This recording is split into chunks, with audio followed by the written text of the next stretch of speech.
In one sentence or less? Yes. I am an acting lieutenant on His Majesty's ship, Pinata. All right.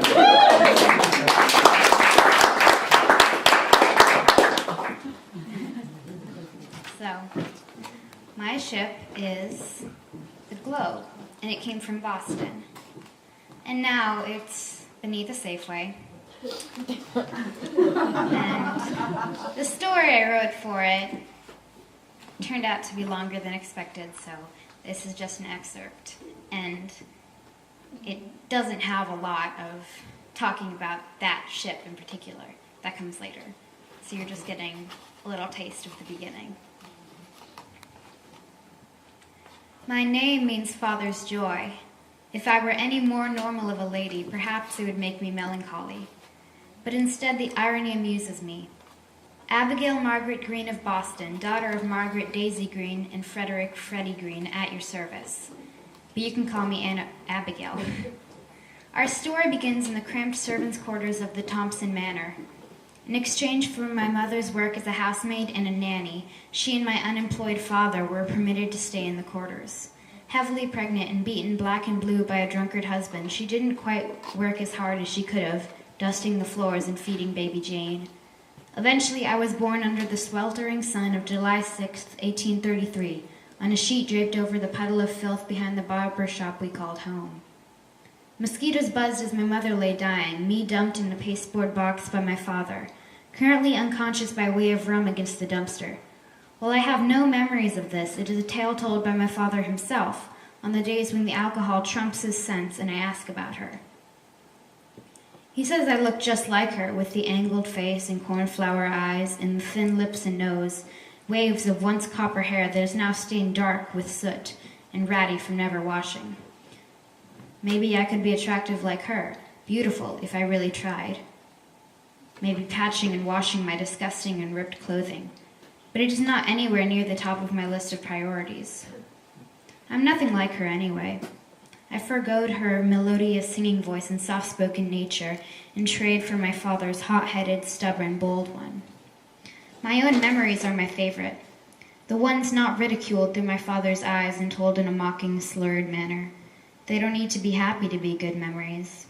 Good memories are the ones that bring up emotions, especially anger, the good anger that can be directed to a cause instead of just at the unfairness of the world.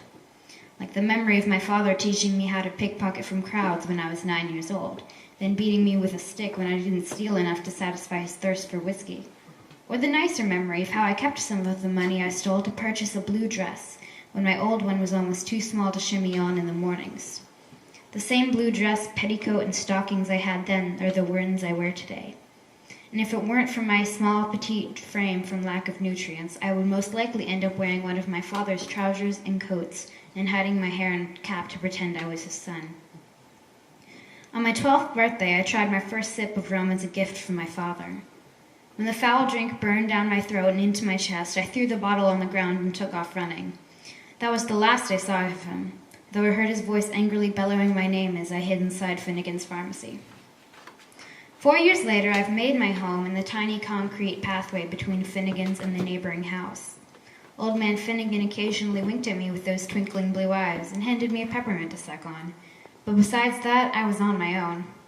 The son, whom I had yet to learn a name for, treated me with less affections on the occasions where we crossed paths.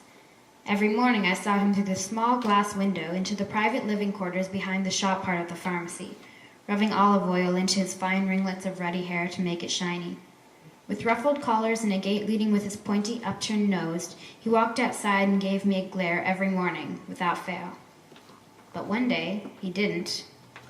Curious when he failed to appear, I pressed my ear against the grimy wood of the pharmacy's walls. "Father, you simply must pay for me to board the Globe on passage to California. It will pay for itself in no time, I assure you. We will be rich with gold upon my return," the son exclaimed. "We are barely making enough money as it is, son. Where will I find this money to pay for your trip?